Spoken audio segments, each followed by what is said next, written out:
जी नाज़रीन, खबरों के सिलसिले को आगे बढ़ाते हुए खबर शामिल करते हैं पत्तोकी से। हमारे रिपोर्टर मोहम्मद नवीद भट्टी की बताई हुई तफसीलात के मुताबिक थाना सिटी पत्तोकी पुलिस ने जराइम पेशा अफराद के खिलाफ मुख्तलिफ मकामात पर कार्रवाइयाँ करके 7 मुलजमान को गिरफ़्तार कर लिया।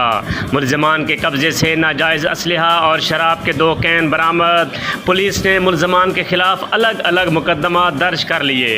डिस्ट्रिक्ट पुलिस ऑफिसर कसूर इमरान किश्वर की ख़ुसूसी हिदायत पर थाना सिटी पत्तोकी के SHO वली हसन पाशा और इसकी टीम ने तहसील पत्तोकी के मुख्तलिफ इलाकों में जराइम पेशा अफराद के खिलाफ मुख्तलिफ मकामात पर कार्रवाइयाँ करते हुए मुलजमान मोहम्मद अब्दुल्ला, मोहम्मद शाहिद, इम्तियाज़ अहमद, मोहम्मद अशरफ और मुबीन हैदर को गिरफ़्तार कर लिया।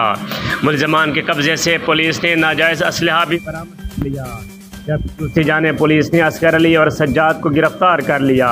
मुलजमान के कब्ज़े से पुलिस 10-10 लीटर शराब बरामद कर ली। थाना सिटी पत्तोकी पुलिस ने गिरफ़्तार मुलजमान के खिलाफ अलग अलग मुकदमा दर्ज कर लिए।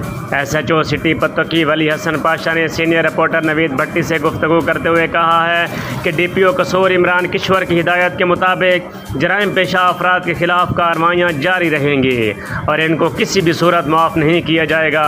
जराइम पेशा अफराद मेरा इलाका छोड़ दें।